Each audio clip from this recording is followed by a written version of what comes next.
Hi, everybody. Welcome back to another episode of VCTV. I'm your host, Kyle Ellicott, and we are here to talk about my favorite subject, Fintech and Blockchain.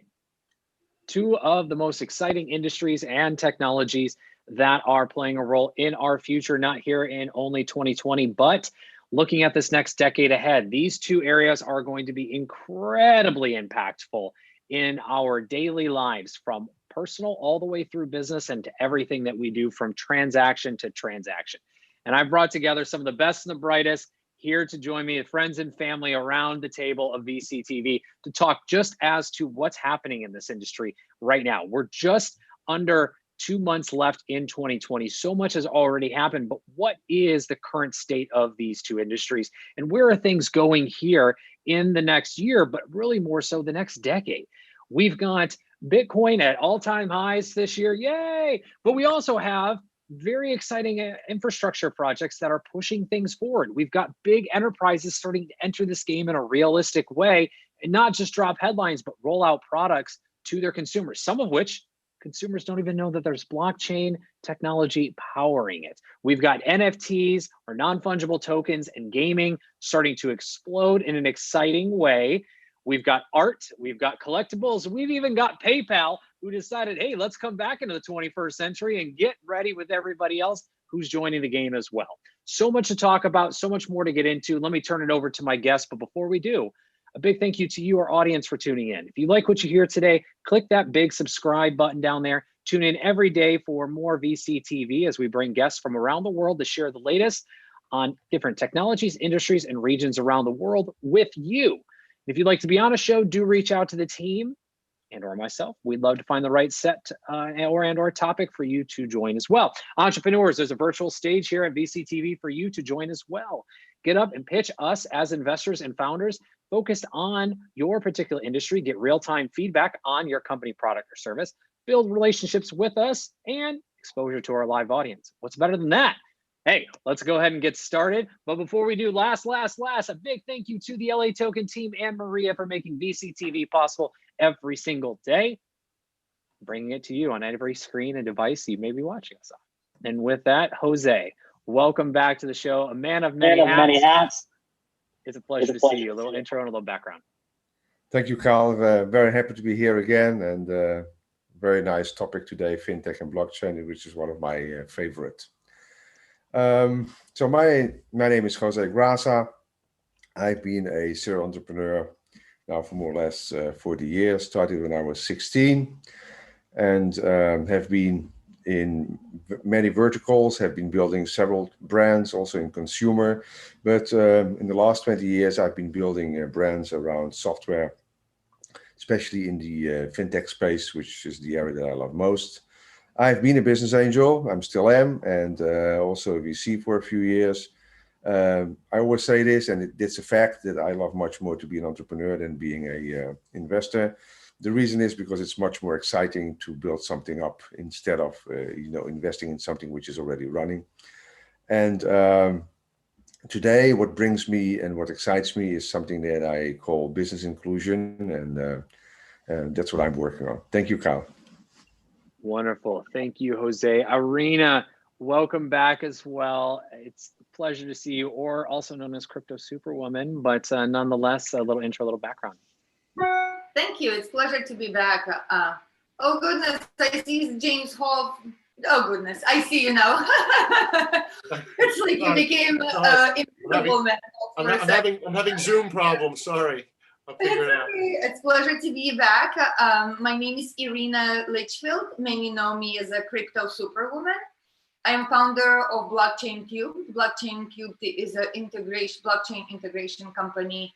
We do everything from industry integration to technical architecture design. Basically, if you need anything for blockchain globally, I'm your woman, been doing this for almost 8 years. So I have some seriously good badges of knowledge that are, hiding behind my back. And I'm also founder, I'm sorry, I apologize. I'm president of Lumeria, and I'm also actually founder too of it. And Lumeria is where capital meets innovation. I am so excited that now we also are working with earlier stage companies and as well as growth stage companies. And our goal is to democratize opportunities and democratize investments. And it's a pleasure to be here. Oh, and of course, I am also a proud owner of a farm. Never forget. A great farm at that as well. Anuj, welcome back. Again, continued happy Diwali to you and your friends and family, but welcome back to the show, and thank you for joining us. Thank you so much, mate. Always great to be back. And yes, it is festive season. I get to see you again just 24 hours later. So yeah, wonderful day. But yeah, introducing myself, serial entrepreneur. I've started 3 startups in the past, exited from all of them. Presently working on Yellow Sapphire Technology as a founder along with LATOKEN. I'm also working with iAngels in Israel to make some angel investments. I'm also working with a family funds based out of Buffalo, New York. Along with it, I'm a partner at World Business Angel Forum, which is a G20 initiative to promote global financial inclusivity and promote entrepreneurship across the world. Wonderful. Noble, welcome back to the show. A little intro, a little background. My name is Noel Dracone. I've been in the investment industry about 25 years now, I guess 28 years. I started when I was 17. I've authored the books Winning the Trading Game and Trade Like a Pro.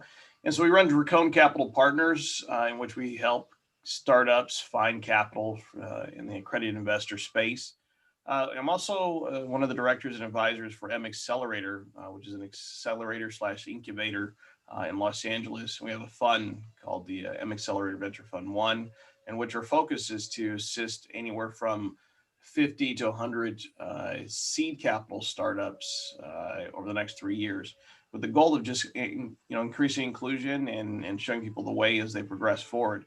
Because I've been in the industry a long time, what drew me back was tech.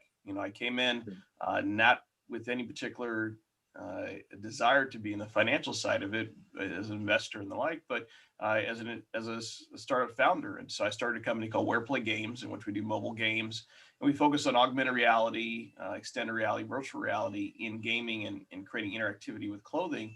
And we branched out into NFTs and fungible tokens and the like. We have about a dozen games on all the app stores, and we have some really innovative things coming down the pipeline. So I'm excited to be here, Kyle. Nice to see everybody. Wonderful. Nice to see you. Can't wait to hear about those things. James, it's a pleasure. The man going in and out of different backgrounds. He's a man of mystery, but he's here joining us today. James Haff, little intro background, please. Sorry, I'm trying to break in my new basement office, and the technology and the environs are not yet complying with my wishes, which is generally just makes them like everything else in my life. Glad to be here. I'm James Haft. I'm the founder of Pal Capital. Since 1996, we've been focused on advising and creating and growing businesses that leverage the digitalization of information. In 1996, I was told by everyone that that's not a business. And today I'm told that's every business. Before that, I was an investment banker focused on emerging markets. I still think I'm focused on emerging markets. I've just changed the definition from being China and Latin America and Russia to now being businesses which benefit from the digitalization of information, which about 5 years ago turned into businesses that were going to benefit from the changes brought about by distributed ledger technology taking over as the new accounting system for value and information. I love it. Well, welcome everyone. And James, on that note, as DLT starts to take over in ways that some, again, may not even know that it's existing, which is exciting at how powerful this technology is. We'd love to come to each of you on the current state and what you're each seeing in this. And I have a few questions for each of you, because a lot has happened in the past week, but also would love to hear kind of what you're seeing from your views. So Anuj, let's start with you. What are you seeing as the current state of fintech and blockchain from your view? I mean, both in India, but also in a global perspective with some of the efforts that you have. So, talking about fintech in APEC, like I said, there's this new wave that's coming across the industry. This year is going to be a pivotal year because finally the tech is being adopted, not just by consumers, but by the government as well, by the regulators who are now adopting the tech, trying to move on to that side of innovation, trying to actually see what could be the potential opportunities there. One of the cases would be more companies that are now accepting semi-open prepaid instruments in India.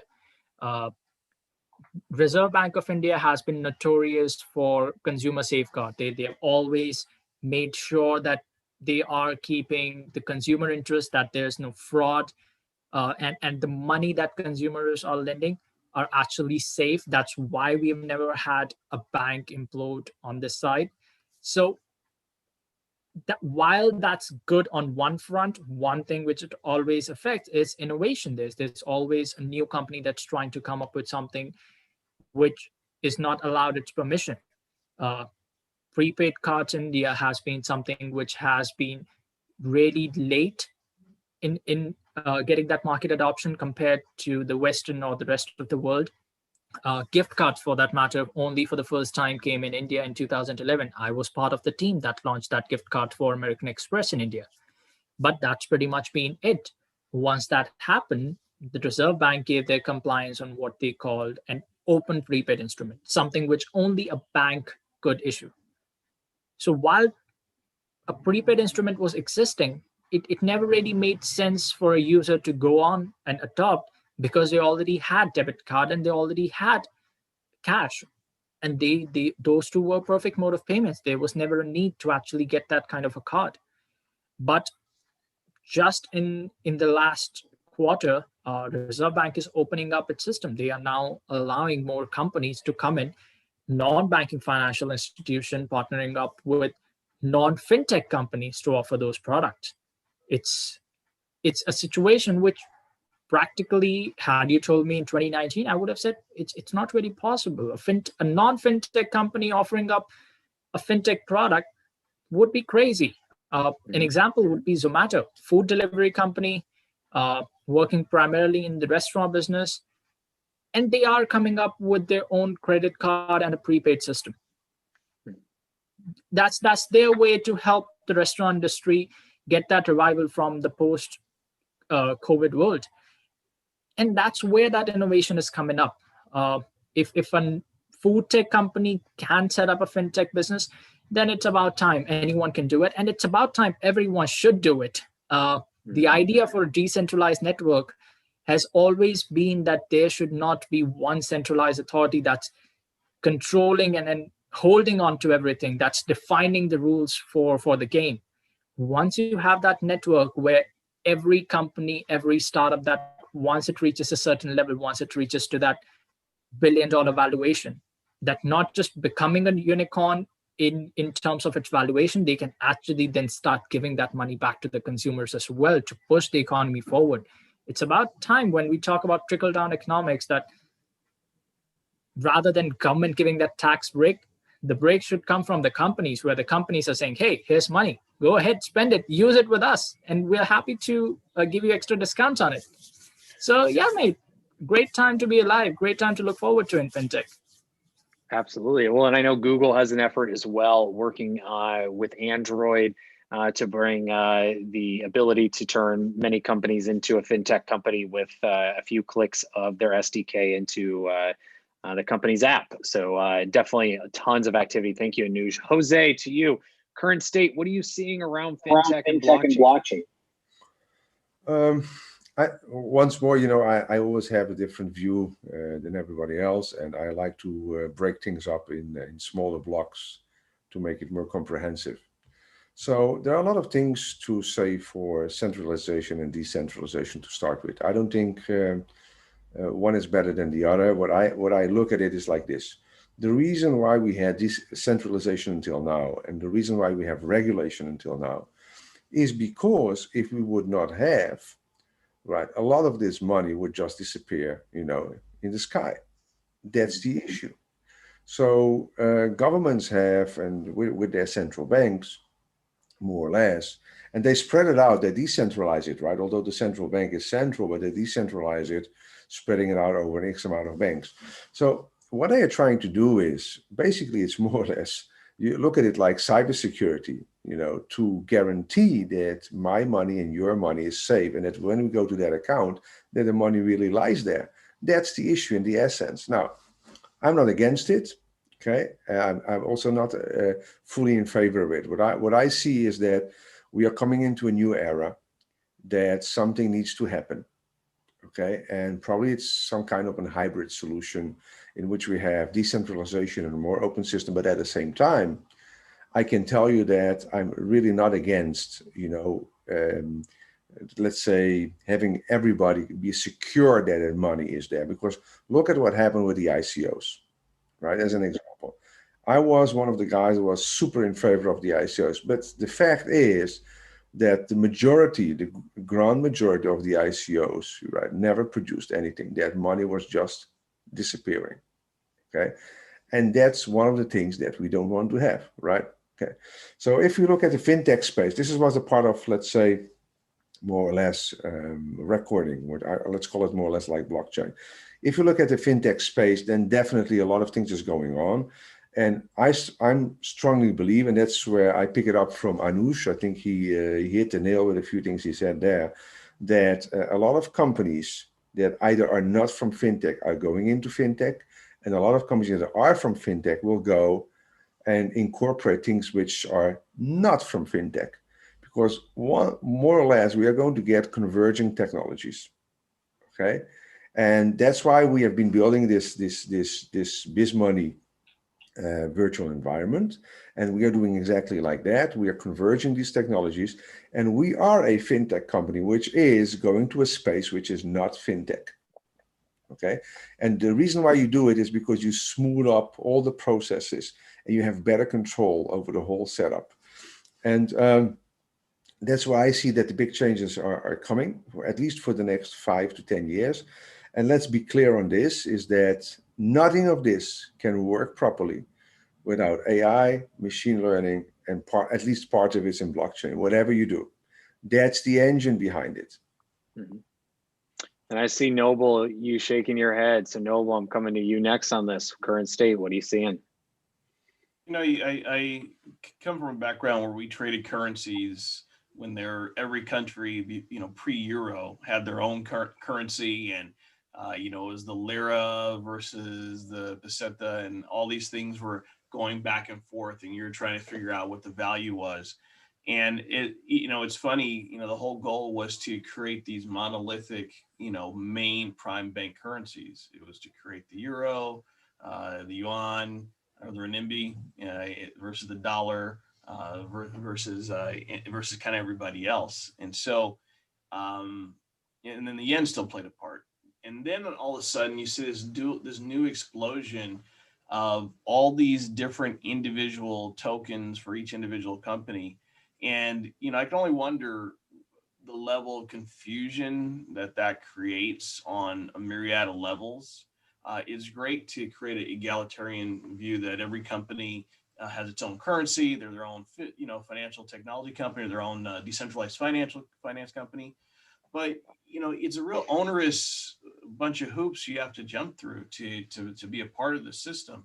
And to Jose's point, I think it's you do need AI to kind of aggregate all this data and make it simple for people to access. We're building NFTs, and to even create the NFTs on the Wax protocol, there's like 7 different hoops. And then to acquire the Wax token is a bunch of hoops. And then we just got involved with the Hex launch that just came out, and it's a great token. I believe in it. I'm a big fan of it. But there's another 3 or 4 hoops. For this to have mass adoption, it's great that anyone can spend it or use it.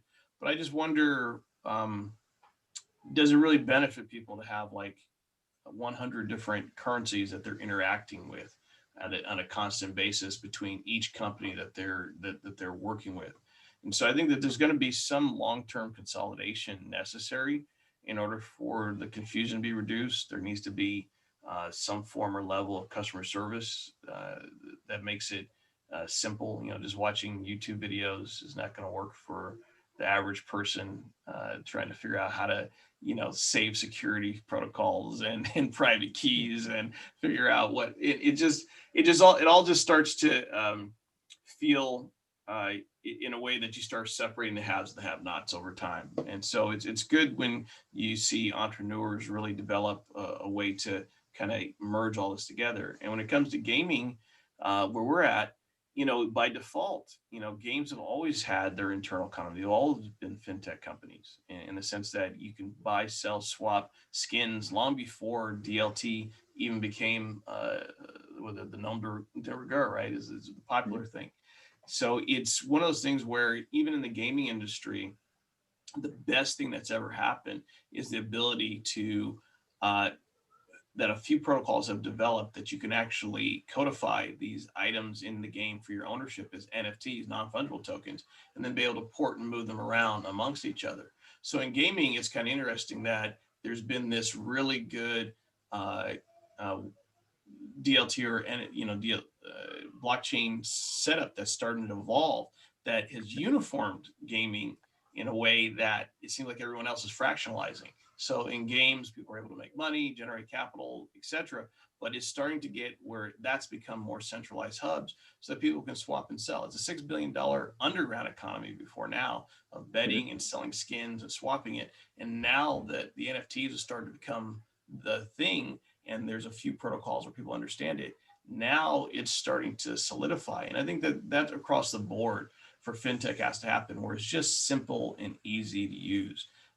So I think that overall, I see a lot of good positive things happening in the gaming industry, but I'm just overall concerned with all the fractionalization that's happened outside of it. I just don't know how regular people jump on board. And so the entrepreneurs who are smart enough to make it simple and easy for people, those are the companies that we're really focusing on making investments in. Those people who really are just making it accessible so that grandma doesn't have to be confused, but can still sell and swap Ethereum. Well, and I mean, we all want our grandmothers buying Ethereum. I mean, that's with all jokes aside, that is a very good point, Noble. I don't disagree. I mean, make it, you know, keep it stupid simple, as Gary always likes to put it, right? The KISS method. But at the same time, it really does need to be simple. I mean, even your company, your product, your service, if you can't pitch to a 5-year-old child or to a 70-year-old grandmother and make them understand it, then, you know, you need to take a few steps back. And I think you're calling out something very interesting. And Irina, I want to come to you next, and then James, closing out with you here. So Irina, current state, what are you seeing? Anything to add on to Noble as well, but in general, what are you seeing? What I'm seeing is that governments are finally understanding core foundational aspects of a lot of technologies, especially blockchain, and they're allowing they're allowing companies to build solutions, great settlement layers, which really allow us to shrink the amount of steps we require to transfer securities.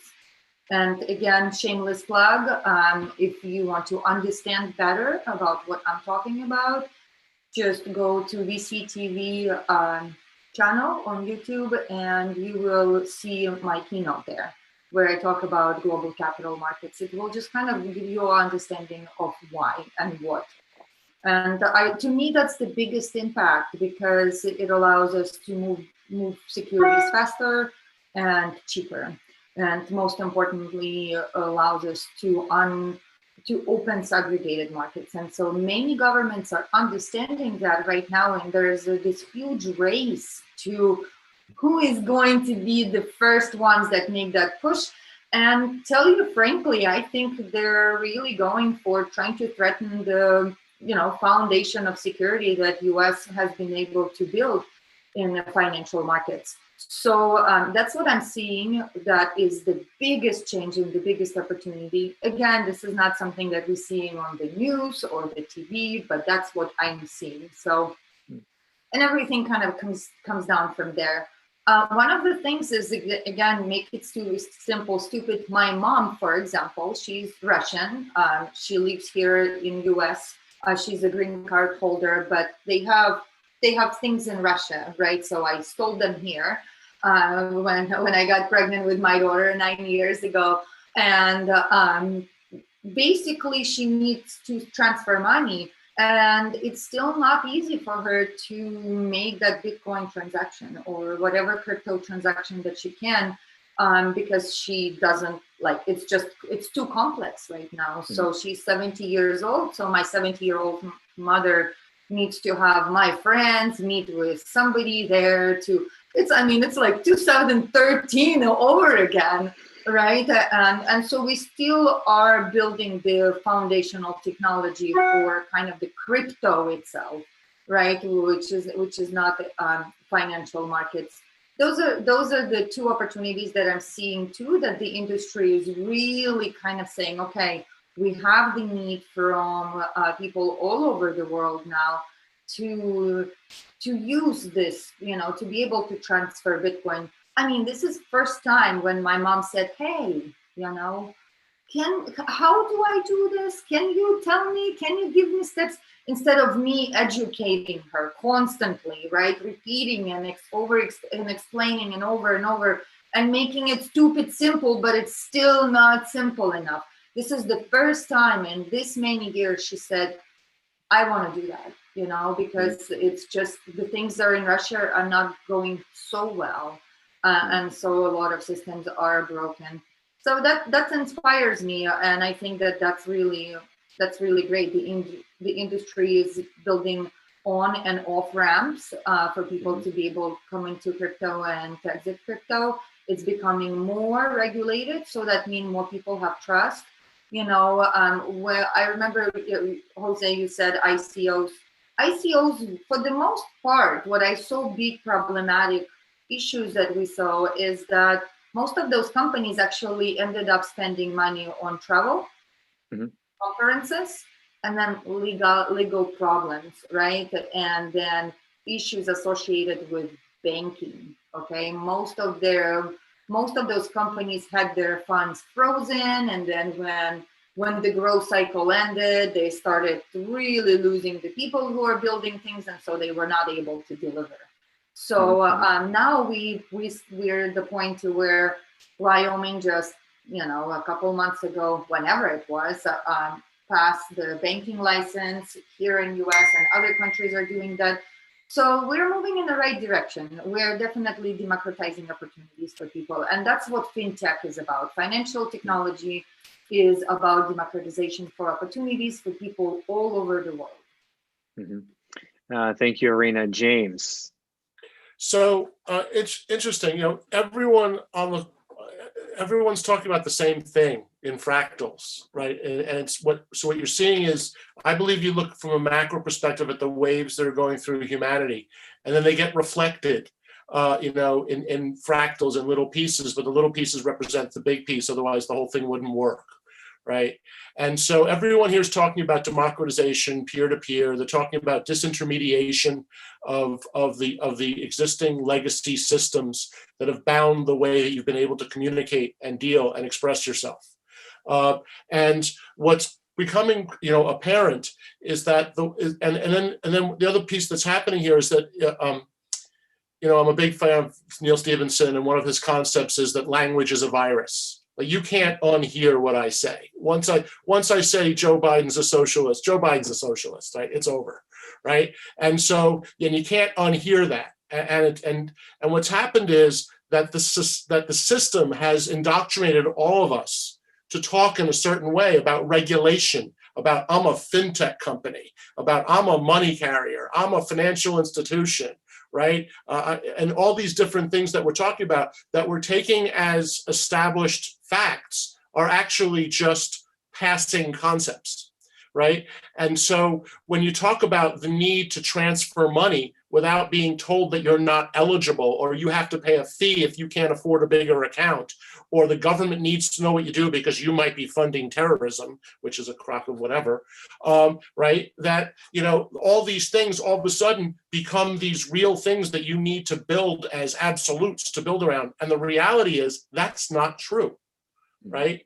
That's only true if you're willing to live to accept that reality as being your limitation. And the great entrepreneurs over time, who are now even more empowered by the open source software and the democratization in DLT, are now able to challenge and recreate realities that don't include those impediments. And that's what we're all experiencing. That's what we're all reaching for. And that has to do with race and religion. And it has to do with economic and socioeconomic barriers. That's has to do with education, right? All these things are impacted by this same, do I accept what used to be? Or do I see a green field and open, a blue ocean where I can create the new thing? And of course, the regulators are going to run in and say, you can't do that, because how am I going to tax you? How am I going to control you? How am I going to censor you, right? And right now we're at the leading edge of that change, where I think the governments are starting to realize, and the centralized authorities, who include like the bankers and the lawyers and the accountants and all the people who tell you what you can't do, right, are starting to realize, wait a minute, the sand is running through my fingers. These guys are transmitting money between Russia and India without telling us, right? How did that guy get the information to know how to start a business that sells globally? I didn't give them permission to do that. I need to tax that. The government wants to put duties on this. That's illegal. That's an illegal transfer of information, right? So all those things are happening out there right now. And what we're at right now is a period of history where the way you communicate is changing, and where humanity is starting to poke at the fabric with more, with less respect for the existing system and more curiosity of what happens if I do this? What happens if I do that? Right? Does the government really run in and do anything, or am I just a little pebble that nobody notices? And wow, I can do what my parents and my grandparents couldn't do. So I think what's happening now is that we're at a really interesting moment where you can challenge the rules and where you can start to deal on a peer-to-peer basis. To bring it back to DLT and fintech and this whole area, we now have this new platform to communicate with each other, where the political and social barriers aren't as important as they used to be, if you're willing to look beyond and create your own concept. And with that being said, where are the areas of opportunity? Where should people be focusing? Because we've got big name companies entering this space. We've got Salesforce, we've got Toyota, we've got PayPal, as I've mentioned, who are on the enterprise side building. We've got companies on the picks and shovels level. We've got this space of NFTs and gaming starting to explode. We got P2P, so peer-to-peer payments happening. Where should people be focusing their time right now if they're looking to start investing or building in this space? James, I want to continue with you, and then we'll come around to everybody.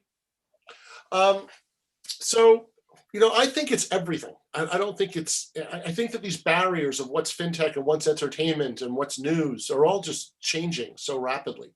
And so I'm a big believer in following your passion, that you have an unfair advantage in focusing on those things that you're truly passionate about.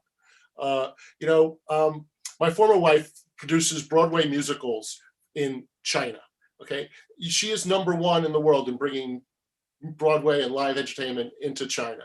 And you can't compete with her because she's awake 24/7 doing nothing but bringing Broadway musicals to China, right? Mm-hmm. So you can be Disney and you can't compete with her because she doesn't sleep and she doesn't care about anything else. And she would do this whether or not she made money at it. And so she has an unfair advantage. And I think that you can build your own unfair advantages by focusing on those things that you truly love, that you're willing to play with and poke and deal with the problems and find the solutions and network and really understand how those things work. And it doesn't have to be, you don't have to be a rocket scientist here. But I believe in sticking to the things that you're passionate about. And those things are going to end up touching entertainment. They're going to touch fintech. They're going to touch med tech. They're going to touch all those other things that people want to put labels on. But I think those labels are less important in the future than how they affect you and how you can understand the fabric of how things are working together. Absolutely. Irina. What is the question? Yeah, so where are the areas of opportunity? Where should people be focusing their time and energy and capital if they're looking to invest or build in these spaces right now? Because so much is happening. Where is the best place to start focusing? I believe integration of financial technology and innovation of capital markets is kind of the best one. Maybe it's because it's my team. Who knows? It's hard to tell, but that's where I see the biggest opportunities. And I also want to encourage people to really expose themselves for just a little bit, even if it's $100 for in Bitcoin and maybe Ethereum, but really Bitcoin for the most part, just so they can start understanding. The more people we get onboarded, the more people we have understanding it, the better networks we can build for them and better solutions we can build for them. And for that, to me, I like people to think not for it as an investment, but it's just like a learning tool. It's a fun thing to do. It's a challenging tool. It's not an easy thing to do. I was trying to onboard my mom. Oh my goodness. It's like, you know, it required some like strength and centering, and you know, it was harder than helping her with the computer problems that she has sometimes, you know, but it is so important, because once you buy some crypto, once you hold it, really start looking and understanding of what it is. Until you do, I don't think you can quite grasp it. It's just an abstract idea. So I do want to encourage people to do that. And for investors, I am a big fan of permission blockchain and decentralization. I really like either one or the other. I really love to see more investments in truly decentralized networks, right? Where their organization does not hold majority of tokens and, you know, the voting power, and it's, you know, the kind of the voting and everything works with it. I really think that the great model to look at Digibytes, because it does have a live founder, and you know, it's great model to look after, because you see, if we have permission blockchain, then we can provide a lot of solutions for big enterprises. And then if we have decentralized networks, we can anchor into those for verification of that simple source of truth. And so to me, it's a balance. Of course, there's a need for things in between, but I'm kind of one of those radical people. It's you either have to be transparent and and you know, basically it's a permissioned and it's a closed network, and then it's a completely decentralized. I do not like the little in between. I'm going to pretend that we are decentralized and pump people up and sell all these tokens and all these currencies. But when you look at the organization, you understand that they're not decentralized, because that's just a lie. And I don't like those things. One second. One thing that's different, though, you mentioned in it that you like Digibytes because it has a human CEO leader. And I would actually point out to you that that's a weakness in the future and a problem. Because the way that the existing legacy political systems and regulatory systems work is they look for that point of weakness where they can basically control you.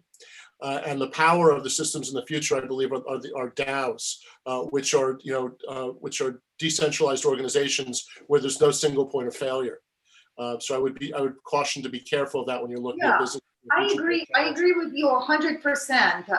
And you know, that's the future we should be heading toward to. What's interesting about Digibyte, so Jared Tate is really dear friend to me. So I know him. He's a really great guy. What's interesting, he doesn't control anything. He doesn't the community. It's amazing to see that he can advise them to do something, but they do whatever they vote on. And obviously, because he's a founder, they often look up to him, and you know, he does contributing a lot of work, but he doesn't have voting power. He cannot simply on his own make changes. It's just not possible. And interestingly, in 2017, and I'll move on. We were this super private gathering, and one of the big funds was trying to buy like 15% of Digibytes. And he's like, look, I wish I had this. and the person from the fund could not wrap his head around it. He's like, no, that's what you say to people, like, but come on, it's us. Nobody knows. Come on. He's like, look, no, I don't have it. I wish I don't have it. It's just not in my power. And so that's why I'm using it. The problem with that too is that we still need to build an infrastructure to allow for this truly decentralized platforms to be built, so we can have a no founder, right? No ruler. And Malta is actually trying to figure it out. They still haven't. Nobody has figured it out. It's all complex ideas. But I agree with you, James, that in the future we just need to have completely independent network that's not attached to anybody. Right. And guys, I want to switch over to Noble, Anuj, and Jose. That's a great point of DAOs. But Noble, I want to come to you next on that. I mean, areas of opportunity quickly that people should be paying attention to. I'm going to stick with gaming. You know, we're in a world where people are, you know, we talked about it before. People are really finding that the downtime that they have has been filled with gaming. This has been the most, you know, aggressive profiting time in the gaming space. And so you have a lot of people realizing, and a lot of games actually giving people money for playing. You know, it's the reality is they're playing and they're racking up points and credits, and they're able to translate that into real profits. And I believe that in the gaming space, people are starting to understand that it's just not esports that people are able to win these big prizes, but there's multiple tournaments and in-game play and casual games that are spitting out tokens and coins for people for their time. And I think that this is like a whole nother space of side income that people are developing and creating. And I think overall, you know, a lot of these companies, as was brought up earlier, you know, they start off as food companies and now they're in fintech. The reality is we've opened up the floodgates for this gig economy. And I believe that the gig economy is going to drive the way in all of the fintech and all of the space. People forget that the government in the US was literally ready to issue people crypto for the relief effort that they wanted to do. And it still may happen in the second, you know, bill that comes out. So the governments have already accepted that there's a whole alternative economy. So I believe that there's just a lot of opportunity. Yeah, Jose, I see you may have, thank you, Noble. Jose, anything to add on to that? Look, I think we are overlooking one big aspect, and it's the following: that economy is about the individual. So it's we together are the economy, right? And we together are the consumers, and we together are also the suppliers of the whole system. So if you want to invest in something, then I would say that you need to invest in something that first targets the buying power, which is today on the hands of millennials, and it will increase considerably in the next 5 years and the next generations to come, right? So that's point number one. Things that they want. It doesn't matter what we think or what we want to impose to them. It's, you know, what's important is what they want to have. That's the issue.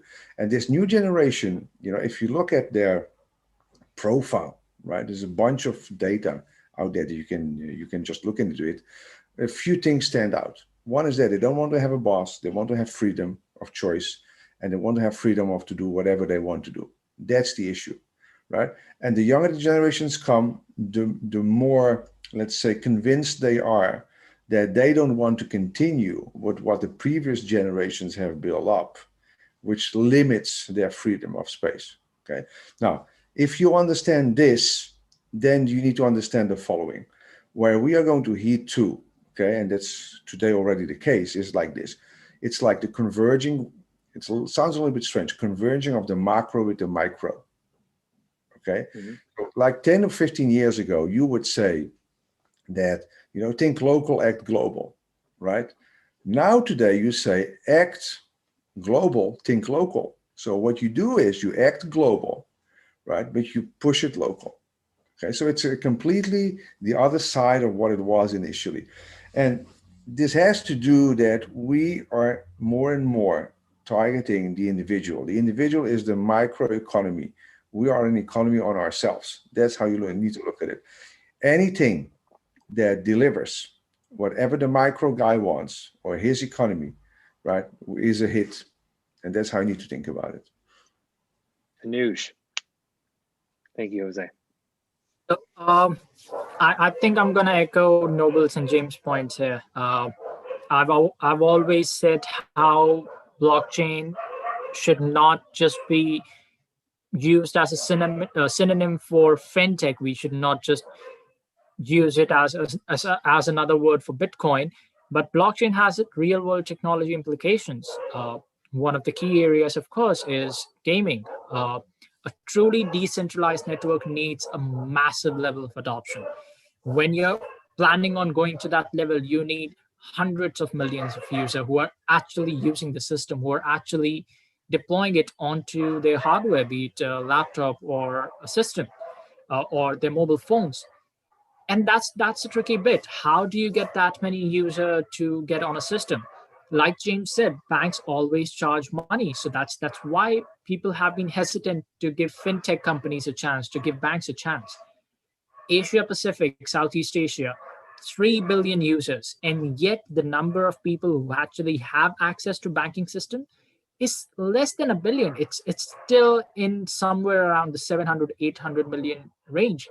So you're talking about over 2 billion people who don't have access to financial services, who don't have access to financial payment systems, because there's always that, if I deposit money into my account, there's going to be a charge. If I withdraw money from an ATM, there's going to be a charge.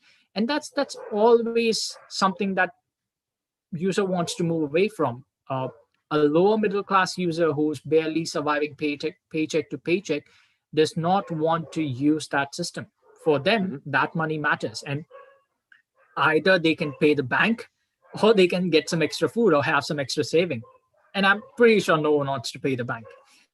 And like Noble said, the other implication is gaming. We have seen how gaming exploded in this pandemic, in this year of pandemic.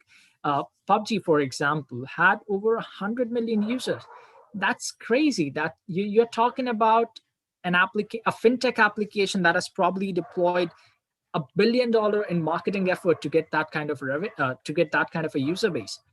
And if a game can do that just by its factor that it's addictive and people like to spend time on it, we are couch potatoes. That's the reality of our generation. We love our phone.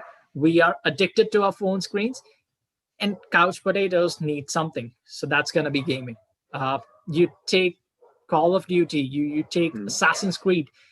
When those kinds of console games that have been top-notch gaming, that has been somewhat of a guilty pleasure, comes into mainstream, comes into mobile phone, it's gonna explode. Activision has already done that once. I'm just waiting for other companies to do it again. And once you have one game that's already deployed on 100 million or 200 million phones, you can then easily move that to a decentralized network, which is not only running faster, not only using less data, but it's also more secure and it's also more reliable. So, it's super quick, James, because we're coming to wrap. So super quick. You're on mute, mate. But it was a great point. Whatever you're saying is absolutely perfect. It's great, but you're on mute. I say my most brilliant things when I'm on mute. I want to say, Anush, everyone's totally on point, and I really enjoy. Fantastic. To bring it in full circle, when you ask about investments and you bring it back to Anush's point and to Jose and Noble and Irina's points, the thing that's valuable when you're looking at investments in the future is not money and it's not technology. It's audience and the enthusiasm and repetitiveness of the habituation of their participation in the system. That when you see something which a lot of people will join and give power to, and the system is built to give power back to those participants, will then become addicted or habituated onto it because of the gain in power and energy and money or self-actualization that they'll get from the platform. That's what you should invest in, because that's what's going to be powerful and that's what's going to be valuable. Thank you, James. And where can everyone find you online to continue the conversation? So I'm James Haft. I'm on LinkedIn at James Haft.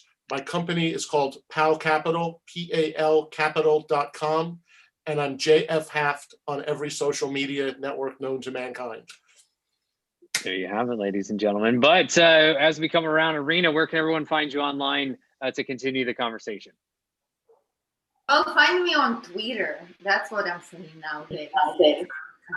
And you have a good event. What's your Right. where can they find the event as well? Right, aura.global, check it out. James is going to be doing a fireside chat with me, so I'm really excited about that. A lot of people, David Johnston, your partner, will be there in person. We're in Austin. He's Austinite, a good friend too. We go back to, there's a whole group of us came up in 2013, so we're very excited. You know, we'll be very responsible. We'll keep social distancing. We have waters, water washing stations, hand washing stations, and masks, and the sun. So don't worry, guys. we're being responsible and safe. There you go. There you have it. So, go ahead. Sorry. Yeah, and it's pleasure to be here. Find me on Twitter, LinkedIn. Just make sure when you connect, make it relevant. Let me know where you heard me, so I know. Absolutely. Jose, quickly, where can everyone find you online?